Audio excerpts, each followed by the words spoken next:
Welcome. I'm Kendi Skidmore, and I'm the Recruitment and Retention Specialist for the Department for Children and Families in Bennington. My job is to recruit foster parents and respite providers and to retain the ones that we have. I'll share some information with you about fostering and other ways you can support and help children who are in custody. And I'm going to introduce you to Gretchen, who is a foster adoptive mom, who will also speak, and then we'll have time for questions at the end. Or if you have a burning question while we're talking, you can ask it then too. We currently have about 135 kids in Bennington County that's an open case or in foster care. We have currently 70 licensed foster homes. Of those 70 homes, 20 of them are kinship placements, which means they're licensed because they're providing care for a relative or a really close friend, someone that they've had a connection with the child prior to them coming into custody. 14 of those homes are inactive. They're not providing care. They're not taking kids at this time. And 5 of them are on adoption holds. If you adopt a child that's been a foster child, your license goes on hold for 6 months to have time to, bond and adjust to that new relationship, because there are some changes when that happens. So 5 of those homes are on adoption holds and 25 more are full. They're at capacity. They have no room for any other kids. That leaves us with about 6 homes that are available to take children that might come into custody. Those 6 homes also have conditions or have identified specific ages or gender that they can, maybe they have children of their own, so they can only take girls of a certain age or boys of a certain age. So that limits us even more. Ideally, if we have 100 kids in custody, we should have 200 foster homes so that we can make the right match. We don't want to move kids from home to home and place them with you, and then it's not a good match, and so then we have to move them and place them with somebody else. So ideally, we should have more foster homes than we know that we're going to need, so that we can make that right match for the kiddo and for the foster parents. Kids come into custody because they've been neglected or abused, or they've entered the juvenile justice system. That means from the start that these kids have experienced significant trauma. Trauma prior to coming into custody. Coming into custody is traumatic. Being in a foster home and having to meet new people and live with new people and learn new routines is also traumatic. Excuse me. But it's also when the healing can begin. DCF works very closely with families. The goal is always reunification. When a kid comes into custody, we're hoping that they're going to be able to get back home to their families. So a lot of work has to happen with the families. And kids are in custody for, usually minimally it's about 6 months, unless, lots of great stuff happens right from the get-go. But it can be 6 months to 2 years that a kid is in custody. By the 15-month mark, the judge is going to want to see a permanent plan. What's the permanency plan for this kid? We're not going to, we don't want kids aging out of foster care or just staying in foster care forever. So where's this child going to be permanently? And hopefully by that time, the parents have done enough work that the plan can be for them to go home.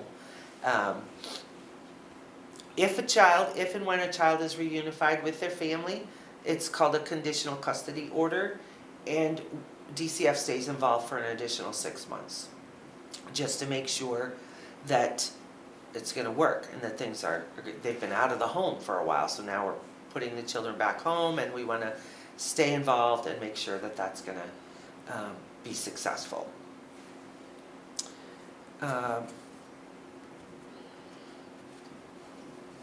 back to the trauma that kids have experienced. So that comes with a lot of stuff sometimes. Behaviors, attachment stuff. So we're expecting foster parents to be able to deal with these behaviors and learn about this child and educate themselves about how to deal with these behaviors and support this child. And that's a big ask, and it requires a lot of learning.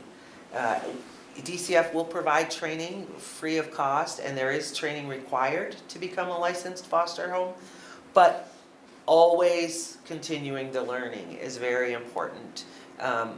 Kids are coming from all different backgrounds and have all different kinds of stuff that we need to learn about and learn how to deal with and be successful.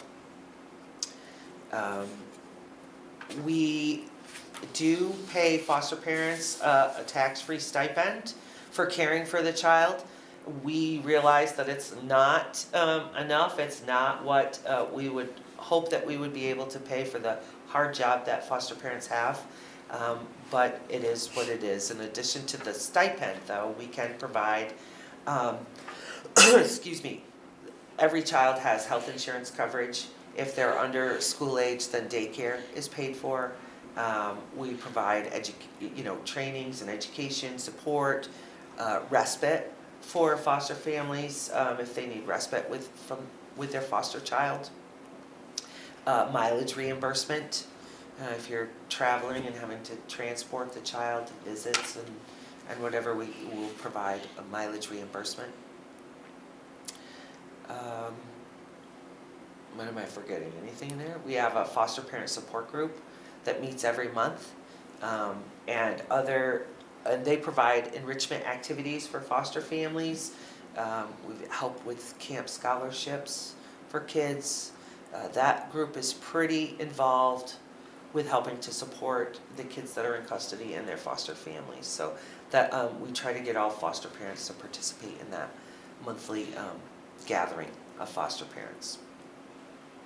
So we have children of all ages that come into custody, right from newborn through teenage years. The teenagers often have come in because of juvenile justice involvement. They've gotten into trouble and or whatever, and so they're an open case with DCF, or they're a sibling of a whole family has come into custody.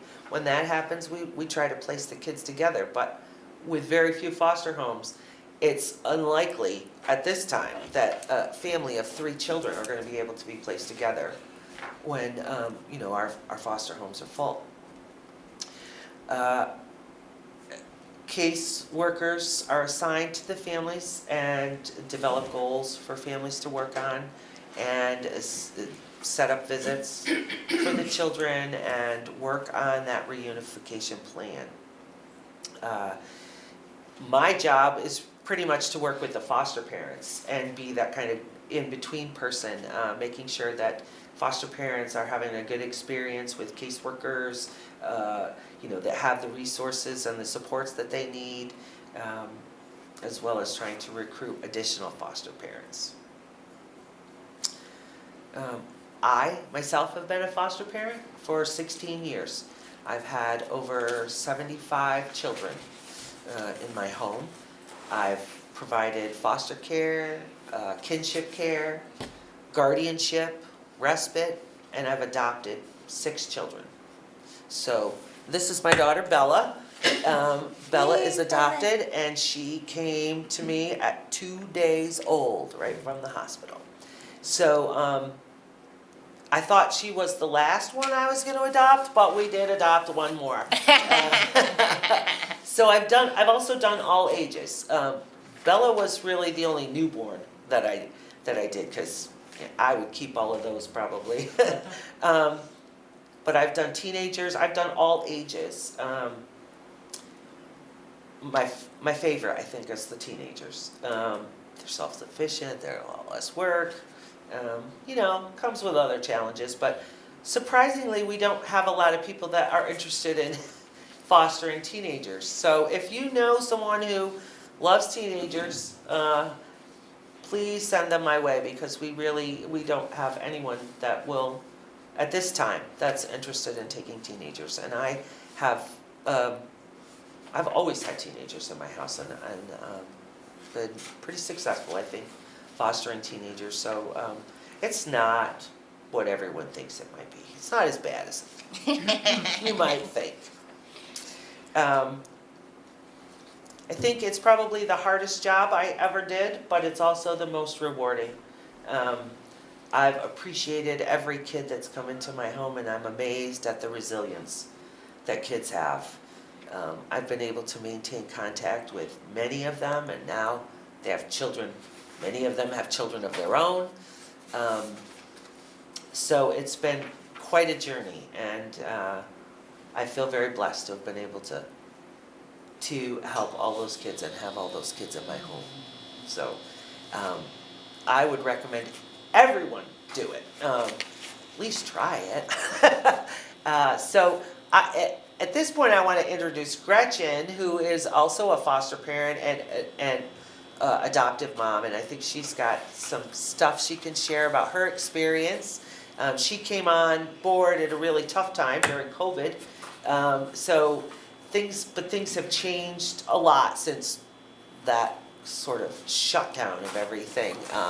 But she managed to stick in there despite the not having a lot going on during COVID, and not a lot of support, because we were, trainings weren't happening and visits weren't happening and those kind of things. But Gretchen, I'm going to turn it over to you so you can share your. Well, I wanted to thank Kindy so much for inviting me, because Kindy is on the front lines every single day, and we could not do it without Kindy and all the people at DCF.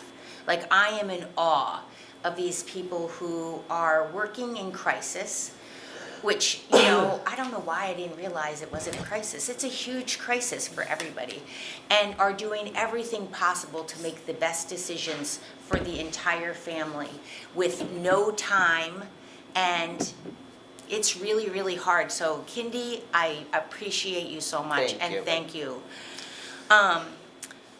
Why did my husband and I decide to be foster parents? Well, we had thought about it our whole lives. I'm one of 7, he's one of 7. We like kids, we're both former educators, and we thought, our kids are raised, we did a pretty good job with them, they're off and about. And during COVID, I call my adopted daughter now, she's our COVID kid, because my husband said, well, we've been talking about this for years. We're not going to get a placement if we don't go through the training and get licensed. So at that time, we started doing all the work and, the background checks and everything that you have to do to have a child in your home.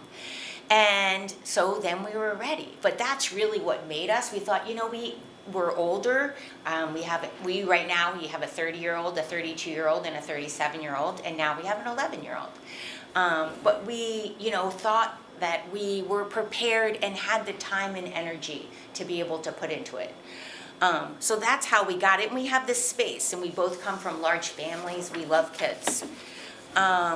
We had seen for years the advertisements everywhere. Foster kids needed, or foster parents needed. For years, all of these signs, and always thought, wow, that seems like a nice thing to do, but never took the next step.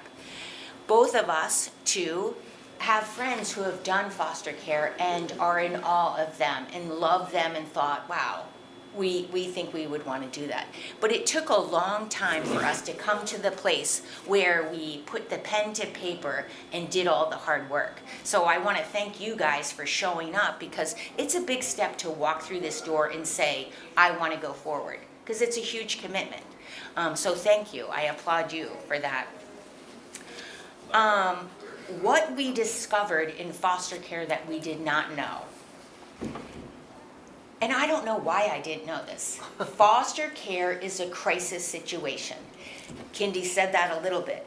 There is lots of moving parts. all the time. Hi, come on in, Carmela. Good to see you. Oh, and you're here with your daughter and husband. Welcome, welcome. This is one of my angels right here. Yeah. Carmela is a post-adoption worker. So I meet with her and she loves me up and helps me and supports us along the way. I'll talk more about that. But, you know, DCF only has a certain amount of information. So they're working with the best information that they have at the moment. Because a kid comes into care, you know, they need this, they need that, you know, is there kinship available? Can they get that? And, you know, I thought, I guess I just didn't realize. I'm kind of a planner, like I like things out. Well, this is a crisis. It's hard for the biological family. It's horribly traumatic for the child. It's hard for the foster parents and the emotional stress. I don't work for DCS. I can't imagine that stress. So you're dealing with lots of, you know, moving parts.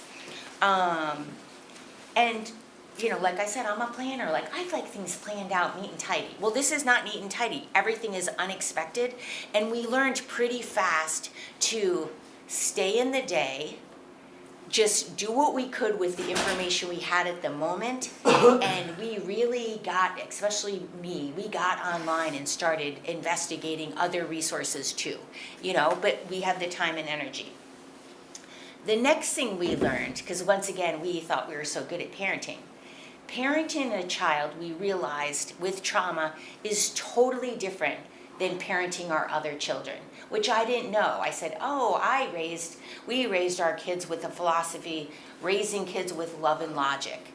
Well, now we had to learn, or thank goodness we learned, about being a trauma-informed home, because it's not the same. You're not giving kids timeouts, you're giving them time-ins. It was all about connecting with the child, which now when you go to school, you probably learn about that, but I didn't in college, and I'm an educator. So we had to learn about the trauma-informed home, the trauma-informed classroom, the trauma-informed church, the trauma-informed everything. And I now am addicted to learning about that, because it is a much gentler, kinder, effective way to treat anybody. And who doesn't come from trauma?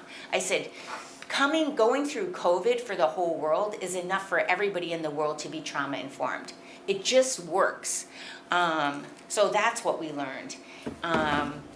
You know, it was a lot. And in the back, I hope you will look at, I brought some of my favorite resources that I read and that I held on to, because I needed to learn things differently, because foster children and adopted children have different needs than my other kids did.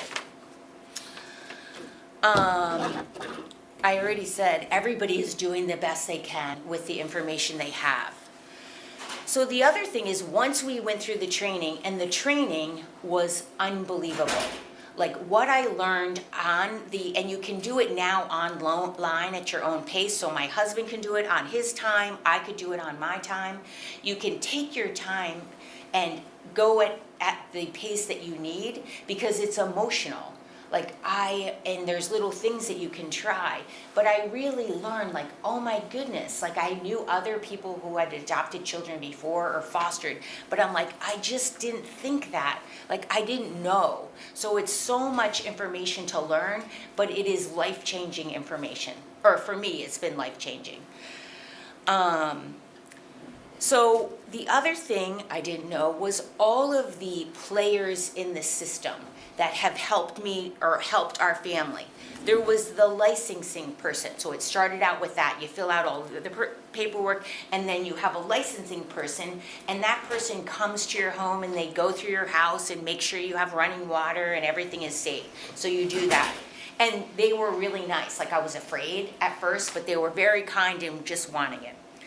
Then there's the training and resource person, which that's what Kendi and Wendy Nolan do, I think. Wendy does too. Like, they help you get trained and on board. Then when you get the call, which we had numerous calls beforehand, and this The first two did not work for our family. That's the other thing, is you don't have to take every placement. You know, it's not, they're just trying to find a placement because it's an emergency. The first two did not work for us because we had full-time jobs. They didn't have childcare. The third one, we say, the third one was a charm, and it was just made for us. But then we got a social worker, and our social worker is an angel. We call her, can I say her name? Yes. Dee Dee the Great. We love Dee Dee the Great. She was there to answer all the questions, to be there, like, we're like, oh my goodness, like, I had never navigated at school in IEP, which is the individual education plan. Like, all that stuff was totally over my head. And I've been out of the school system for a long time, so I didn't know all that stuff. Like, I'm going back to PTA and, you know, trying that. But Dee Dee would answer any question. She would get back to me fast. No question was a dumb question, and really helped. Then we also had what's called a guardian ad litem, which I did not know what that was. And that's a person who, and Kindy will probably talk more about that, and we had a beautiful guardian ad litem who had been with our child throughout her whole time in care, so the same person. So she also had a lot of information that we did not know. And she was able to just, regardless of how I felt and my husband and the birth parents, her job was to focus and advocate just for my child in court, which I didn't know anything about the court stuff. But this person really loved my child and did everything possible to do what was best for them in every area, but especially what I loved is the education part of it. That was very helpful. Then there was the birth family, and we are grateful that and it doesn't always happen like this, but we have a beautiful growing relationship with our child's parent, and that doesn't always happen. I would say, this seems unique to me, but you know, I've only done it one time, but we're glad for that because it made it easier, because I think that can be tricky. And then we have the child who comes into our home, who, you know, every child is different, but sometimes it happens fast. You know, the child doesn't know it, and then they get dropped off on somebody's doorstep. They don't know them. It smells different. It looks different. We have pets. You know, I have 2 big dogs, and, you know, I was always worried my dog was going to scare the child. So that is really a tricky thing, trying to always think about what it must feel like to be the child, to be dropped off somebody else who, you know, is a vegan, who doesn't eat regular food, and my husband's out buying Oreos and macaroni and cheese, and, you know, like, so that's it. Then there's other people, emergency placements or respite care, which we didn't do that, but we had an angel who did respite care, and we couldn't have made it without that person. This is somebody who had fostered before, who knew our child, who was able to take them and overnight and give us a break. So that's another way, like if you said, I don't feel like I could do foster parenting right now, but you could do respite care. That is huge, because we needed a break to just circle the wagons and really know that we could do this and just move ahead. So the respite people are very, very important, and Kindy will talk more about that. And then I wanted to talk for us, the other angels in the equation, which I did not know, were my church family. Ellen back here is a part of our support system, and she has loved my child, taken her for play dates, but our church family has really been a part of it. My neighbors, you know, our former educators, they were a part of our support system. We really, the therapists, everybody really was helpful to what was going on, because my husband and I really were overwhelmed at times. You know, the therapists, the doctors, and the other former foster parents were all really helpful for us. So, I didn't think of all the little pieces. I just thought, you go and be a foster parent. No, there's a lot of other things that you can do. And Kindy will talk about that, like emergency transportation. I think that's all I have to say, but one of the things my husband did, say, and I was really thinking about it when I came here today, and I applaud you for coming, is if we didn't go through the process, we wouldn't have had the placement. And I'll try not to cry right now, but I feel like in my family, we have trained our whole entire lives for this moment. It has been hard, it has been awesome, it has been fun, it's been heartbreaking. I would not change it for all the money in the world. So I thank you. I look forward to hearing how you want to get involved somehow. And as I'm navigating with my older kids, but with my child now, we are in a really tricky time in this world. It is a really tricky time to be a parent. It's a really tricky time to be a kid.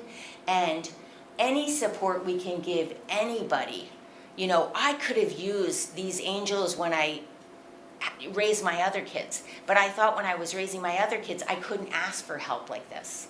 I had to ask for help this time because we needed a break. We needed other people to help step in and stand in the gap. And what I've learned is people want to help. They might not be able to or be in the position to be a foster parent, but they will buy clothes. They'll take your kid for a play date. They'll take your kid, to do other things. So this time around, we really needed to be willing to ask for help and receive help, which I've always been the helper. I can do this myself. No, I couldn't. I needed all of these people in, our family, the village, to help us. And this library is a part of our family. Like our child, we come here, we do art upstairs and we run around and I read books and sit on the side. So there's things in our community that also are a part of our story, our adoption story. And I think if every person here, steps up, but as we continue to plant the seeds and ask other people, we will be a much kinder, gentler place if we can all come alongside each other and help families. So that's my love and passion. I've always worked with kids, and now is my time to do this portion.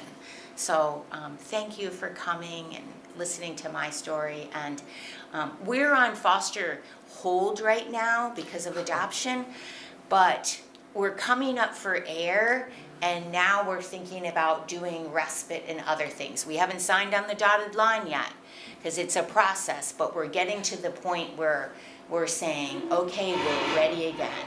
So thank you so much. I think that's all I have. Thank you, Gretchen. So I'm sorry for the folks who came in a few minutes late. You might have missed my spiel, but we will have time for questions at the end if you want. I had, prior to Gretchen speaking, I had talked about the need for foster homes in Bennington County. Gave a few statistics. You did a great job filling in all the gaps, Gretchen, and I just wanted to say that when folks come on board to foster, those supports are available. We don't always know what we're getting into either. These kids come in like now, and we have to find a place tonight. So we don't know the whole history. Maybe there's been some involvement before. Maybe there's been an open case. They've been identified as, at risk, and someone's been working with them, and so we know a little bit more. Or maybe something just happened today, and these kids need to come in, and we don't know any more than you do. So we can't give you more information if we don't have it, but we know that we need to have a bed for that child to sleep in tonight. So we will work with you and work with their family to get as much information as we can to make it as easy as possible for everyone involved, and get the supports in place that foster parents need, that the kiddos need, that the families need, to make this a successful placement and then hopefully reunification. Not all kids get to go home. So if a child is placed with you and has been there for a lengthy amount of time and things are not working in the favor of reunification, then you might be asked if you're interested in adoption. At which point more people get involved, the Lund gets involved, and there's a whole other process for doing that. But and maybe you don't want to be a permanent option. Then at that point we would start looking for a placement that would be interested in adopting this child and make that transition. Maybe you already know that fostering is not for you, but you're looking for other ways that you could help kids in custody, and there's a lot. Respite was mentioned. Respite providers they're not licensed individuals. They don't have to go through the licensing process. There is an application and a background check. But respite providers are folks that provide childcare when a foster parent needs to go out of town or just needs a break, or we have a kiddo that's come into custody and we don't have a place yet, so we need to, a respite provider might take the kiddo for a little bit until we can find a foster placement. Maybe they're doing after school care, or maybe they're doing care while the foster parents work. There's a whole varied amount of needs for respite providers. We also look for folks who can provide transportation. So let me just say, respite providers are also paid. That is, unlike the foster care stipend, which is tax-free, the respite payment is taxable, and it's not a huge amount of money, but they're paid, and they can also be paid for mileage. We look for folks who are able to provide transportation. We have kids that need to go to Burlington for a medical appointment, or they need to go to, North Adams for a therapy appointment, or whatever. They need transportation to daycare after school, or maybe they only go to school part of the day, and so they need transportation back home or to daycare, or need respite for the rest of the afternoon that they're not in school. So some folks might just provide transportation for our foster kids, and I think we have one person that we rely on very heavily, and she's been great. She did a respite application, but that's all she's interested in doing is transportation, but she's done all kinds of transportation for us, to Rutland, to Burlington, she's even done transportation for other districts. So that's very, very helpful. Maybe you have a talent or a skill that you'd like to share with kids or families. Maybe you're a photographer and you'd like to do family photos, or you have a craft that you'd like to introduce to kids. We do enrichment activities and foster gatherings all the time, and welcome those kind of things. We have a foster care closet, which a church in Bennington is housing for us, and we have a room full of clothes available to kids in custody. So foster parents or the caseworkers can go to the closet and get what they need for the child throughout their stay in foster care, but it's especially important when a kid first comes in, because usually they're coming in without any belongings. So having the closet, stocked with underwear and socks and pajamas and clothes for all sizes has been huge for us. And diapers for the littles that come in. We do have folks that give us free diapers, and so we're able to share that with the foster families. Baby equipment, we're often looking for those kind of things. The Foster Parent Association does have a Facebook page, and it's Bennington County Foster Care, and we post just about daily on there. And that's where we might put things that we need, or we'll reach out to through email, particular items that we're needing, or transportation, or those kind of things. So Gretchen mentioned the guardian ad litem as well. Those are volunteer positions, and that's through the court. And that's a person assigned to each child who is there to represent the best interests of the child and to be able to speak on behalf of the child. So, parents have an attorney, the child has an attorney, the DCF has an attorney, and the child also has this guardian ad litem who does home visits, will get to know the child, and be able to represent in court what is in the best interest of the child. That you could, if you're interested in that, that's on the Vermont Judiciary site, an application for that. We also need guardian ad litems. They always need a guardian ad litems. I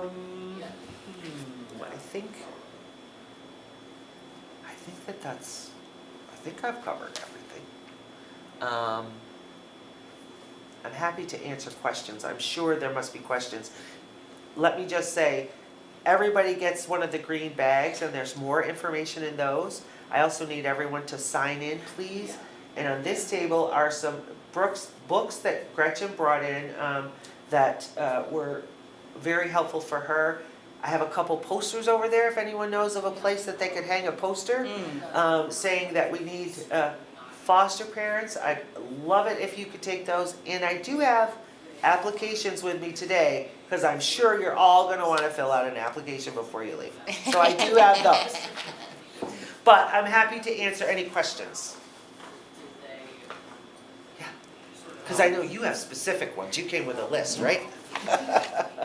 Can you talk a little bit more about the kiddos who come because of juvenile justice and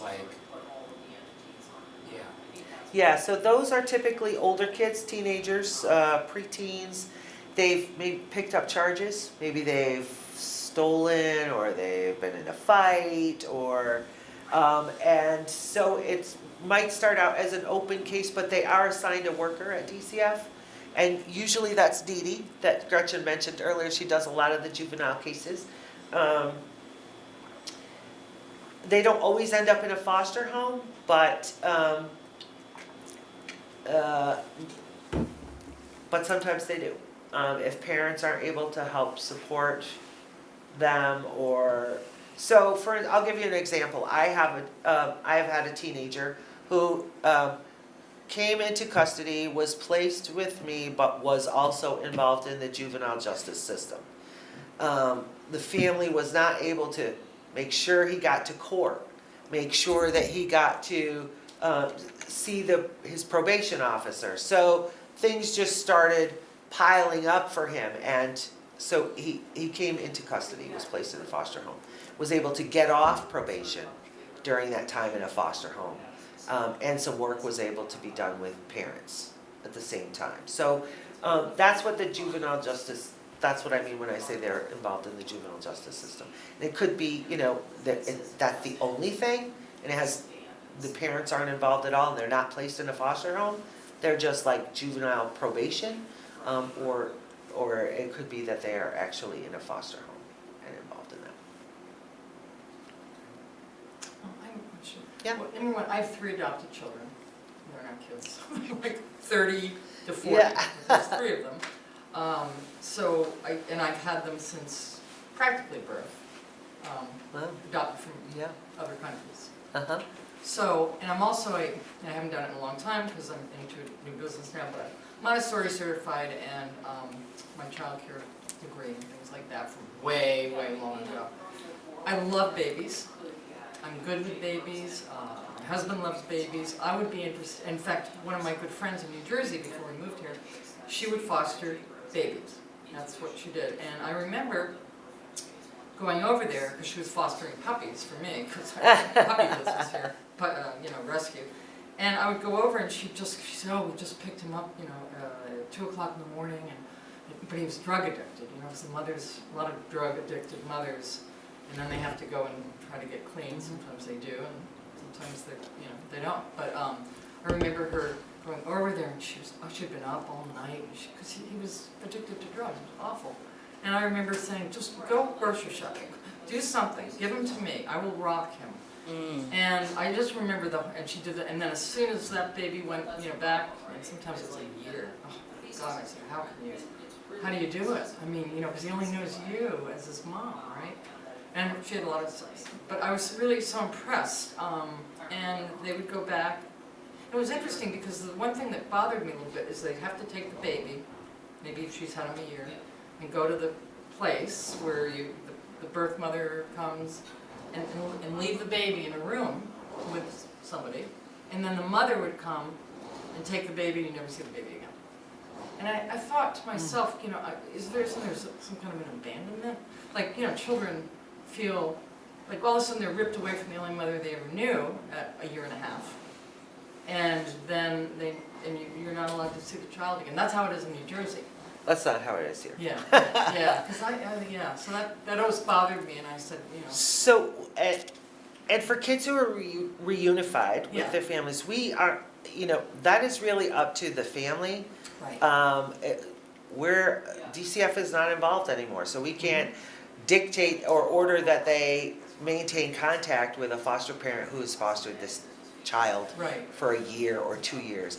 That's why it's so important for foster parents to establish good relationships with the families that are coming in. Yeah. If you have a good relationship with your foster child's biological family, then the chances are if and when that child goes home, you're still going to maintain Yeah. contact. You're still going to see that kid. That child's still going to want to see you. And like I said, I've had many foster kids and have been able to maintain contact Yeah. Well, that's with all of them. Absolutely. I would say all of them except the ones that moved away. Mhm. But it really depends on the relationship that you have with the biological family. Yeah, yeah. That's, So, that's good. It's important to work How closely. often do you get, like, see, I would be interested in the newborn, the babies. So how often does that come up where there's a need for that? You know, get right to the hospital, bring the baby home. Well, that's hard to say, but it happens, and it seems to happen in numbers, like all at Yeah. once, like we get 3 or 4. Right. But it happens because usually it's drugs. Yeah, yeah. Usually it's drugs. That's why kids are being removed at birth. Yeah. But not all the time. Not all the time. There's other and that wasn't- circumstances. That's right, and that wasn't Bella's case. She, you know, came right from the hospital to me, and it wasn't because of drugs. So there's lots of different reasons Right. kids come in, but and the hospital does a really good job of, you know, they keep the babies while if they're born addicted, they keep them for like 5 or 7 days, 5 days, I think. And then they do some education with the foster parent or wherever the placement is going to be. And when babies come in, they get a lot of visits they get daily visits with their mom. Yeah. You know, they want to make sure that bonding does happen, but we don't take a baby and put it in a room and make the foster parent go away and then you never see him again. Yeah, there's no we don't do that. interaction. I just Yeah, thought that no. was just not good for the child. You know? Yeah, no. But this is also 2025. I bet Yeah. if that was Right. years ago, things have changed. Right. And Yeah, now it's we about 10 know years ago. more about trauma. Yeah. Right, right. What I didn't know, I just wanted to add, is that foster care is always about reunification. And it's not about adoption.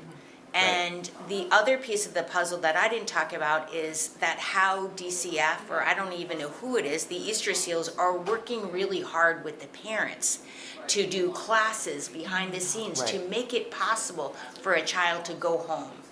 And that's always the goal, is for the child to go home. And then on the occasion, when it doesn't happen, adoption is a possibility. And then if you do adopt, I said hi to Carmela, when you come in, you get a post-adoption worker, which is was crucial to us, because it doesn't just end like, oh, you got this kid and everybody goes away. We really had the support that was so helpful. And continues to be helpful to us. So thank you, Carmen. Me too, thank you. Yeah.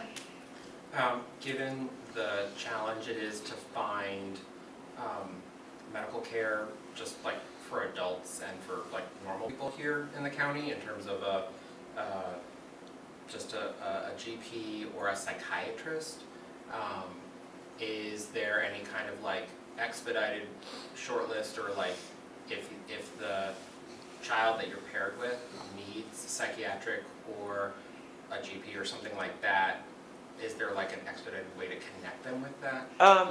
I'm not sure about all that, but we haven't really had any problem with getting kids, hooked up with physicians, dentists. We've had a little bit more trouble with that, but we do have a dentist who prioritizes younger kids and kids in custody. So, and we work very closely with the mental health agency. So we have, and the FEST program and the children's services at UCS and PUC and all of the various programs that they have there at UCS.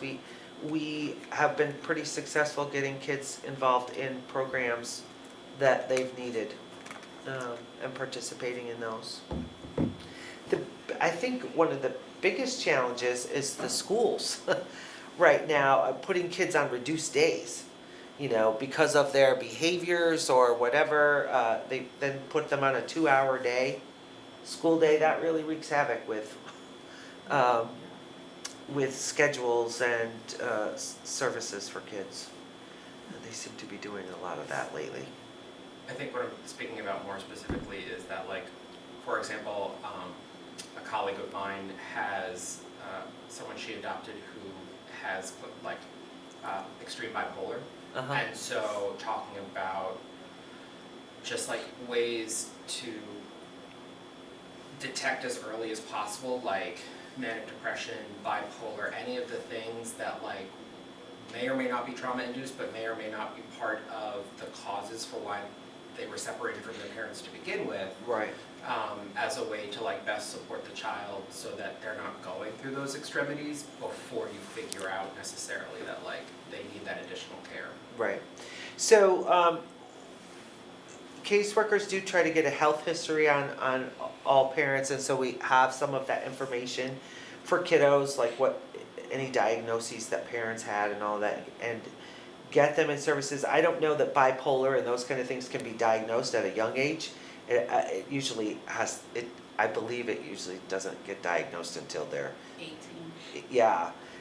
So, you've got these things that you're dealing with that don't really get diagnosed because it's too early.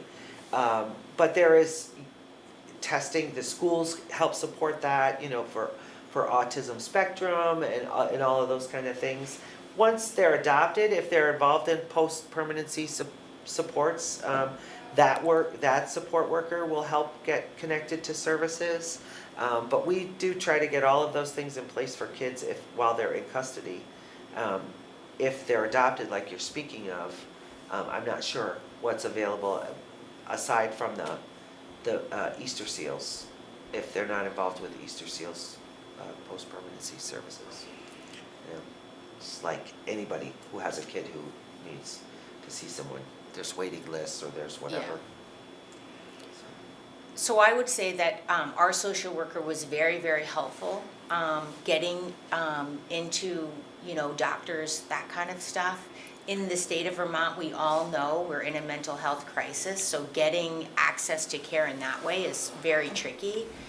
The other thing I realized for me is I had to be my child's advocate from every area at the school. I was learning things that I didn't know I needed to learn really fast, to do everything possible to get in there with the school, with the therapists, to help get care.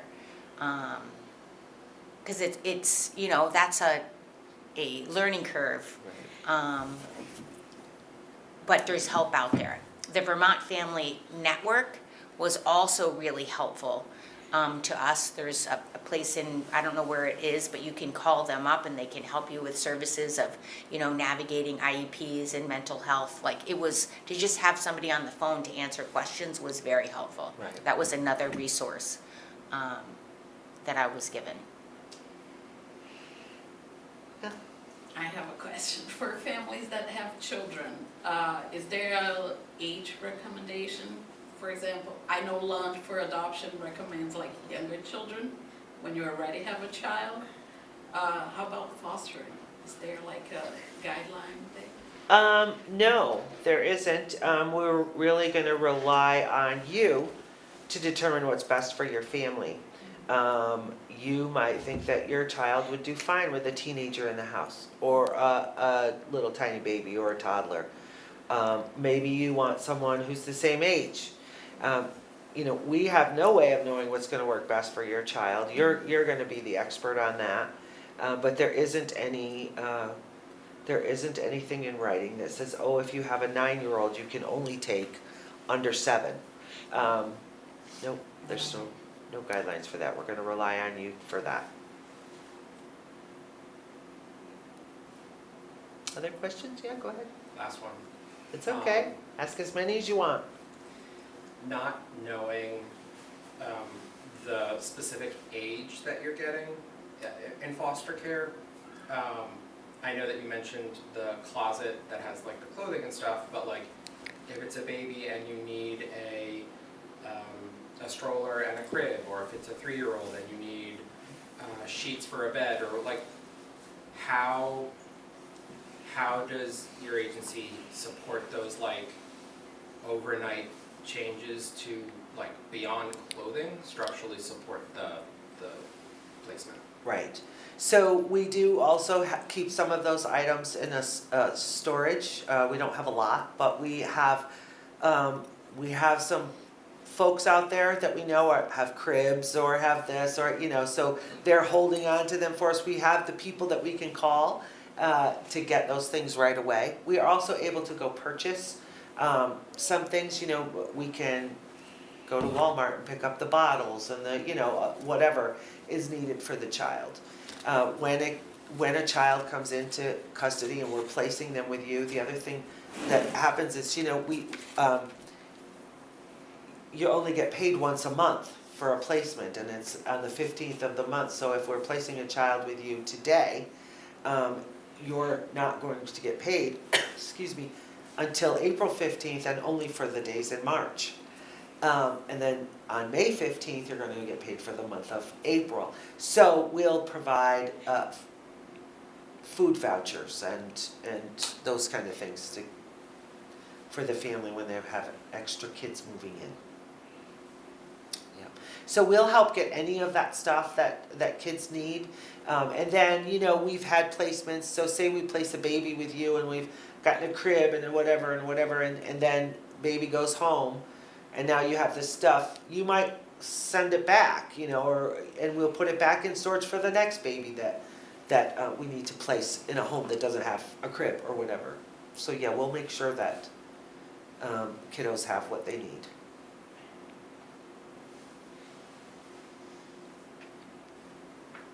So I know that a couple of you here have either applications in or inquiries in, or I've talked with you on the phone before. Like I said at the beginning, I do have applications and packets here for you to fill out, to take with you, and please make sure that you've signed in.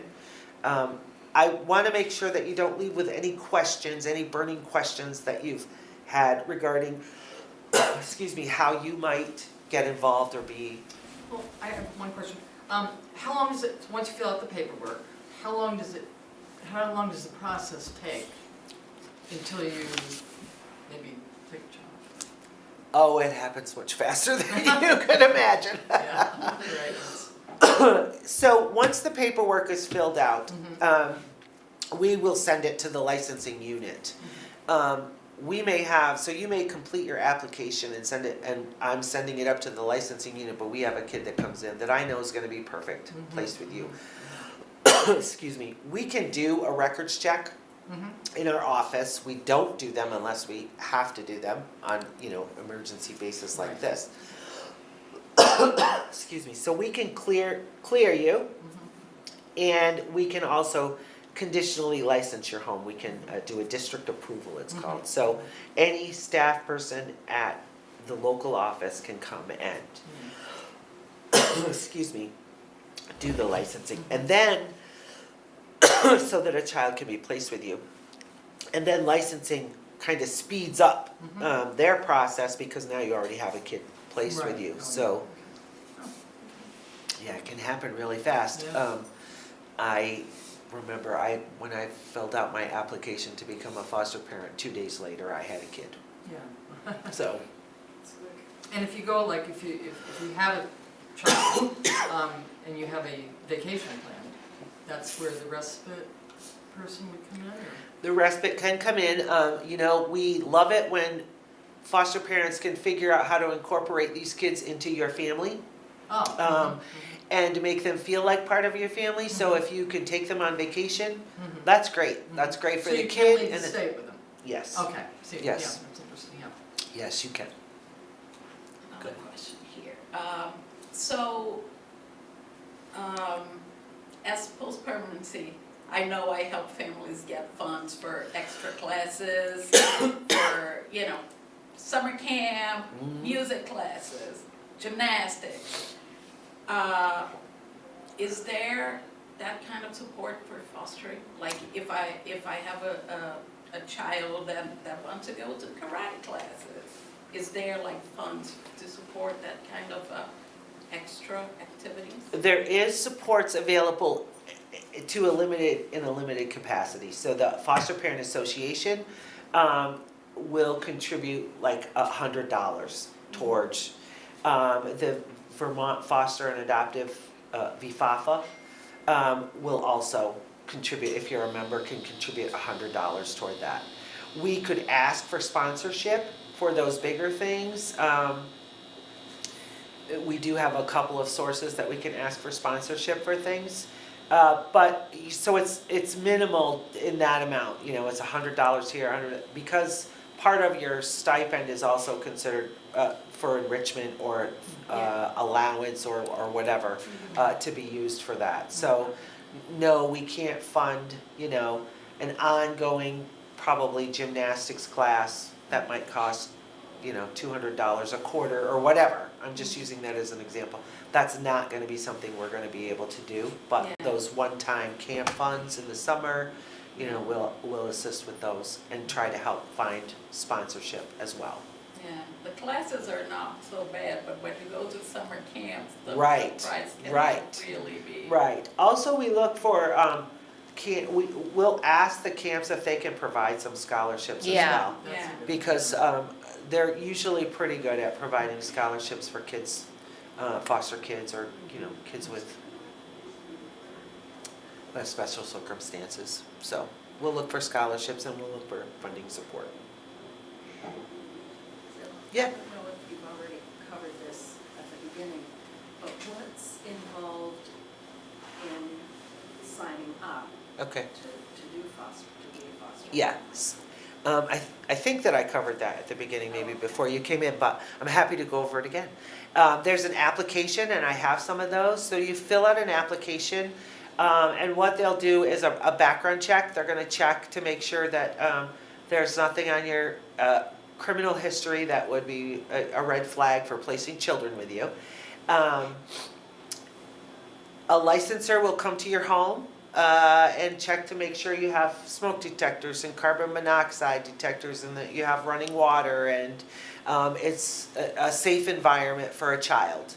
And then there's trainings. All of them are online now, so you can go at your own pace. There's 3 required trainings. There's a kind of an introduction, and then there's what's called foundations training. That takes a little bit longer.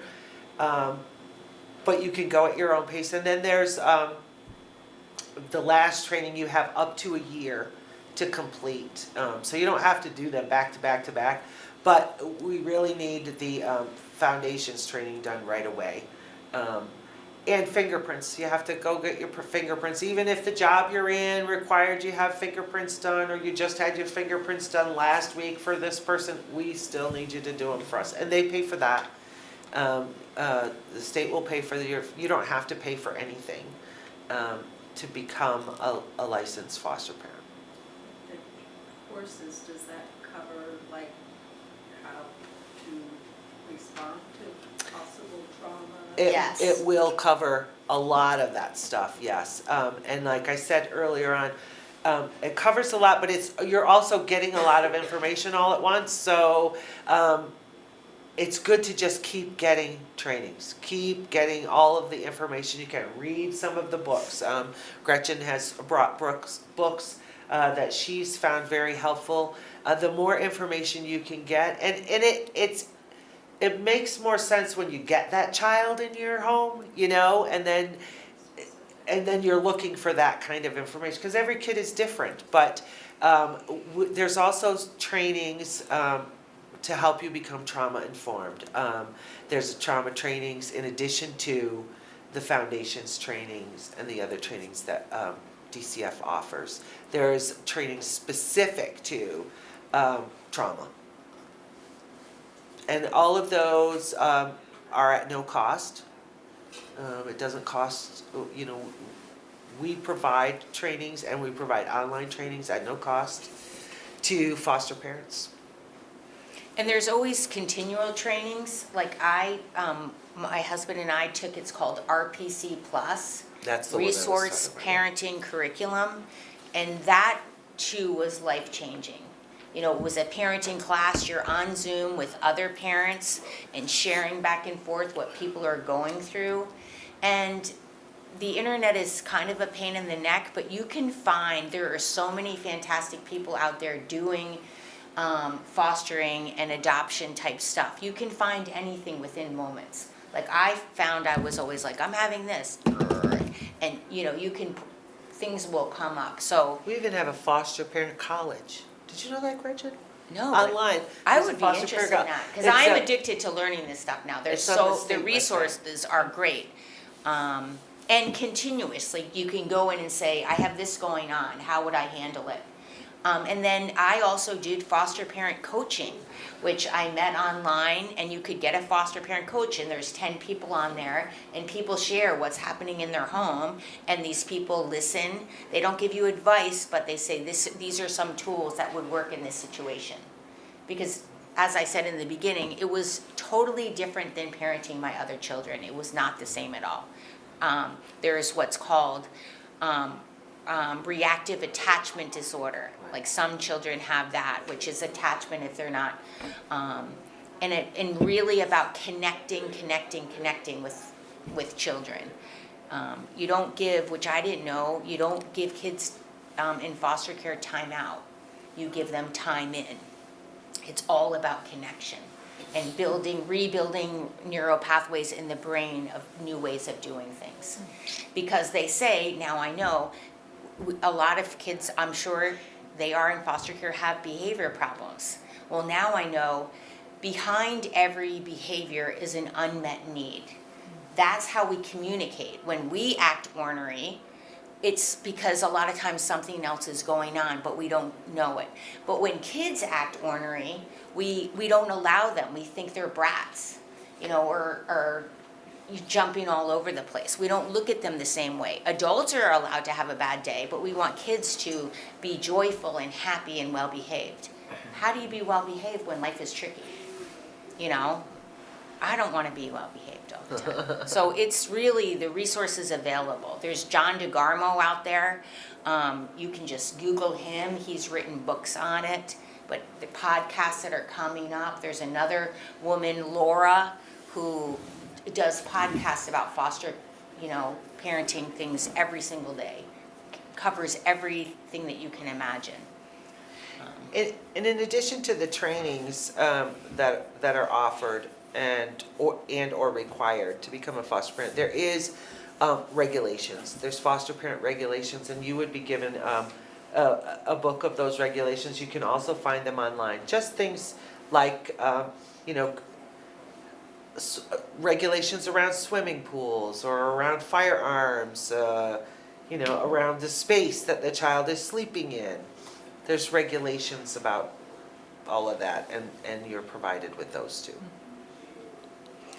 There's also something which I didn't know called prudent parenting, which maybe you can talk more about that. But I thought I couldn't have my foster child go and be with somebody else unless they were licensed.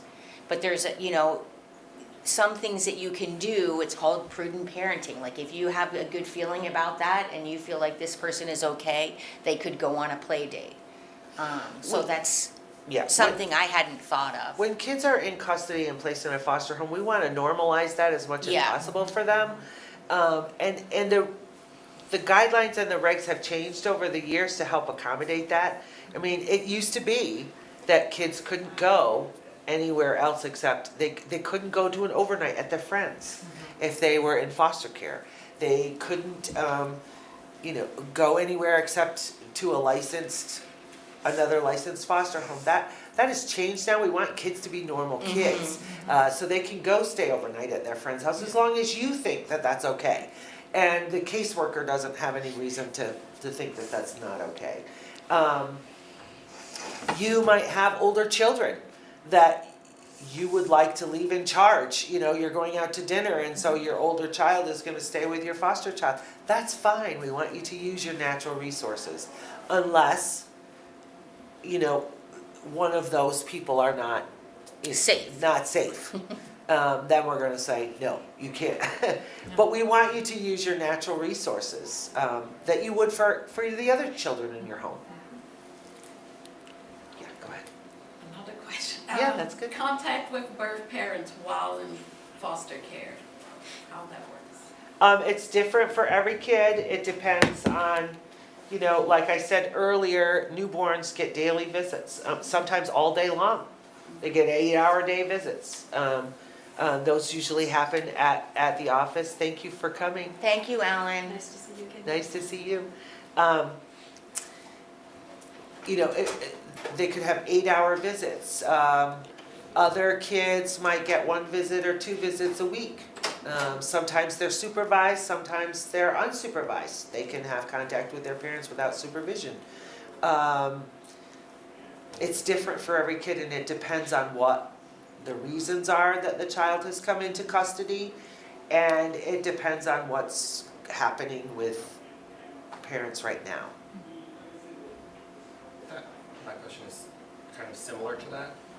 So given how small Bennington County is in terms of like just population, if the separation is traumatizing for the parent or the child and then you run into them in Walmart, can you just talk about that a little bit? Like what? Yeah, that's a tough one, and it does happen. I haven't heard of any bad experiences with that. As a foster parent, what I would say is, if you're with a child and they see their mom or their dad or their, aunt in the Walmart, they're gonna wanna say hi to them. They're gonna wanna give them a hug. And I think not freaking out because they can do that. You're there with them, you're supervising them, it's probably just gonna be a quick hug. It's not to say that there haven't been those families that have been, a little louder about things. We'd expect you to respond the way you would with any child. If you need to call for security or whatever. I don't hear about those things happening though. And I do hear more about foster parents. I just talked with one yesterday. She has a preteen who was having a really hard time. And it's been a tough family. I mean, they're quite vocal and loud and can be kind of rough around the edges. But that foster mom was able to call mom and say, can you just talk to her for a minute? She's having a rough time. I don't want you to, keep her on the phone for an hour and, I just need you to let her hear your voice and calm her down. She respected that. She kept it short and sweet and really was able to calm that child down. So there are usually opportunities for foster parents to build relationships with the bio families, and I think that always works better. Because think about it, if someone comes in and takes your kids away, you're going to be angry, you're going to be scared, you're going to be all of those things, and then you see your kid with a stranger. You still have all of those feelings. Isn't it so much better to know to be able to get to know the person that your child is with and know that you can trust them and that they're doing what's best for your child and that your child is safe and happy and all of those things. It's not to say that there's not situations where we don't tell biological parents who the foster parents are, or you know, we don't give out addresses. We don't. Of course, you can probably find everything on the internet. So, Yeah. But until we're a little further into the case and know that everything's going to be safe and okay. I wanted to just comment on that. One of the things that I was trained through my worker was to follow my child's lead. Like me as the protector, I felt like I wanted to jump in and fix a situation and make it happen. But I could trust my child and then come alongside them and see how they felt when they bumped into an old neighbor or that kind of stuff. I'd be like, ah. And they were like, if my child is okay with it, I can be okay with it, just as long as it's safe. And not make a big deal over things, because this is a very small area. You are going to bump into former foster parents, family members, you know, so I always remember that. Follow my child's lead.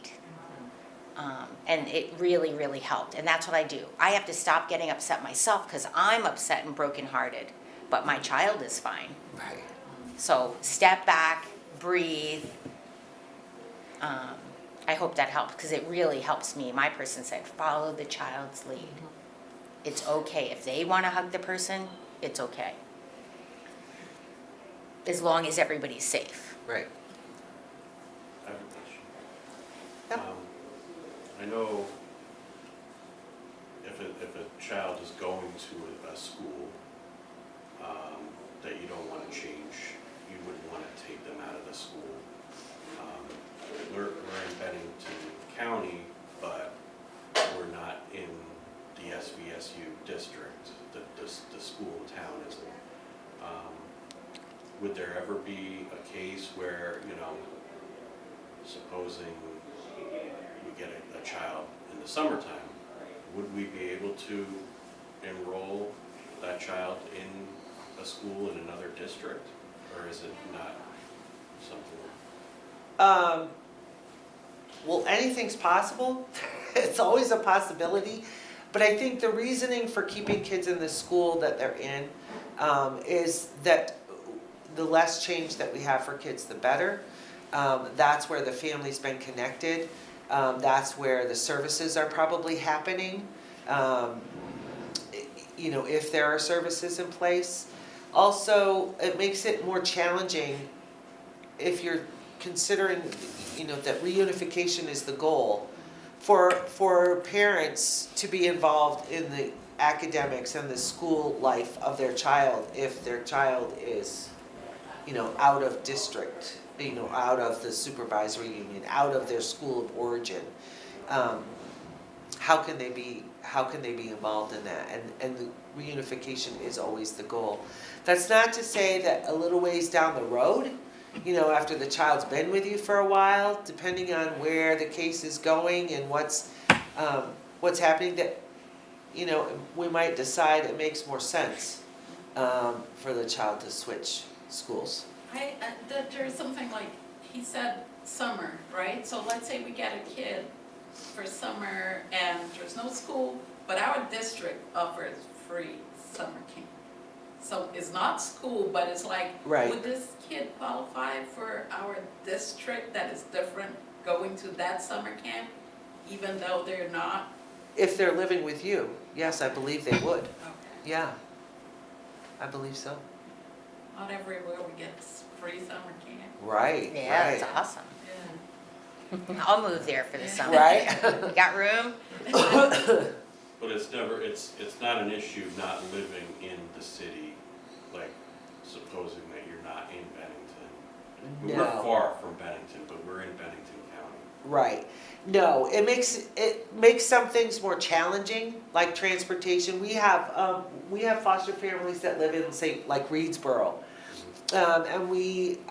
so they have to get to Bennington for visits because there's supervised visits at this point. So we've put the transportation in place. We have someone who goes and picks the kiddo up at daycare in Reedsboro and brings them to Bennington and then brings them back home.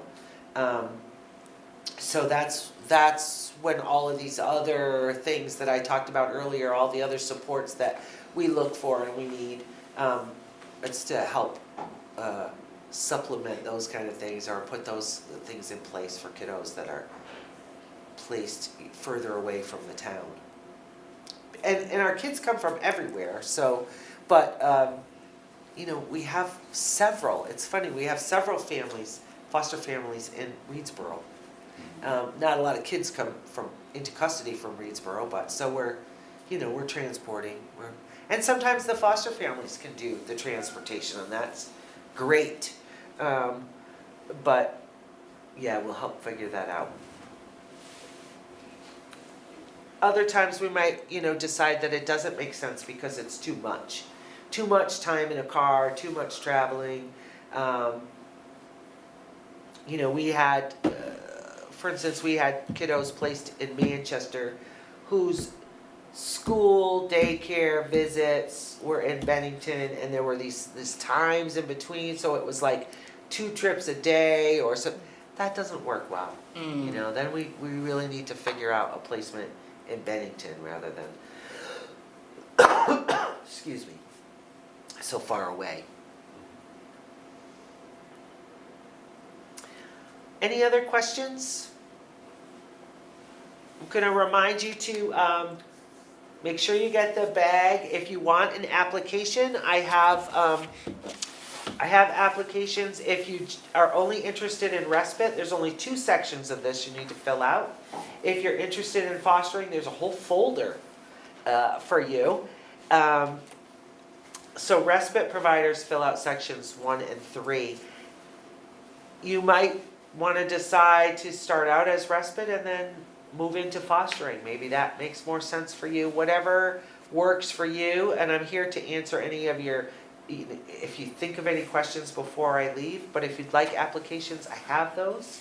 And I want to thank you all for coming. Gretchen, thank you for being here and speaking. Bella, thanks for tagging along. Thank you. And I hope that you'll all consider and tell your friends and neighbors, relatives, and if you have a place you can stick a poster up, please take one. Thank you very much.